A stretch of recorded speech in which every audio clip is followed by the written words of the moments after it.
Alright mga boss, welcome back to Good Morning Boss. Ngayon naman alamin natin itong hilom painting and crochet making in fighting violence against women. Lahat ng yan dito lamang sa I Love My Culture.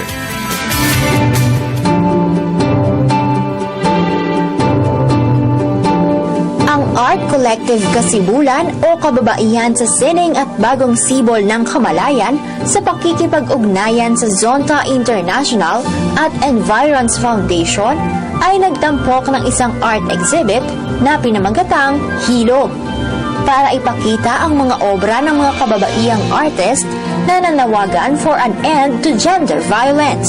We are holding activities to empower women and girls. And what are they? For instance, like today, now we want to empower women in terms of artists to express the fears, the angst, the anguish, the pain, the love.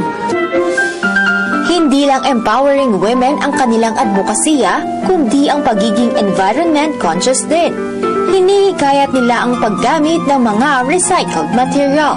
Yung canvas na ginamit namin para matulungan yung livelihood ng kabisig ng Kalahi, woven newspaper. Ginawa nila yung, imbis na canvas na ordinary, woven newspaper siya. Para ipakita, pwede rin gamitin mga recycled products. So, itong ginagawa ko ngayon, panty liner siya. So, ginawa ko siyang black para na rin symbolic siya as protest. Tapos, bala kong paintan siya ng isang mandala. So, parang kasi di ba ang mandala, parang yun yung sa inner ng tao.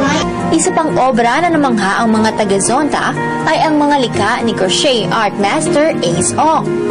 Iminodelo niya ang kanyang masterpiece na rainbow-colored crochet sweater na para sa kanya ito ay nagbibigay warmth sa isang babae.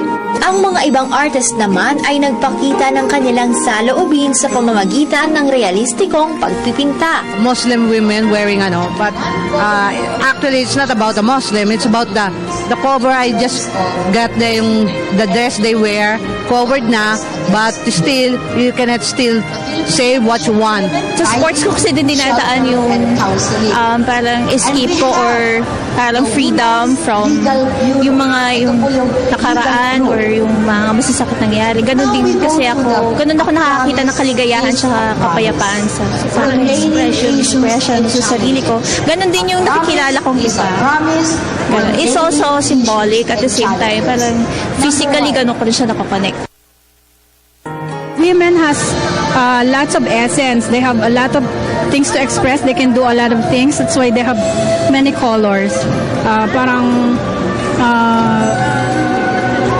ang world kasi is parang more on man's world. So parang nane-neglect kung ano ba yung value, ano yung mga essence ng mga babae. So maraming pwedeng gawin ng babae na nakakalimutan, and it represents different colors.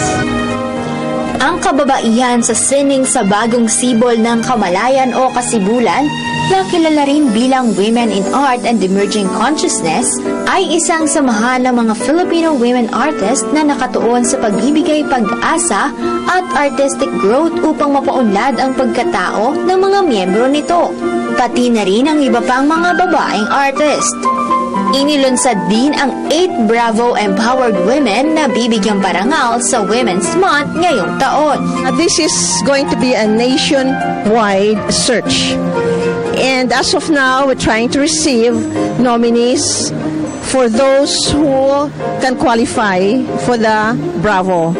And the awarding will be on March 2015, being Women's Month.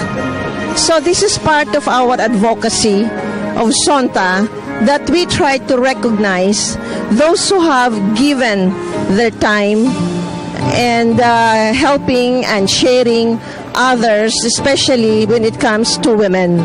So we would like to elevate the status of women. Ang exhibit na ito ay itinatag upang bigyang kasanayan ng mga kababaihan bilang isang Filipino na may respeto sa kapwa. Ito ay pag-ahon din sa mga biktima ng women violence tungo sa magandang kinabukasan.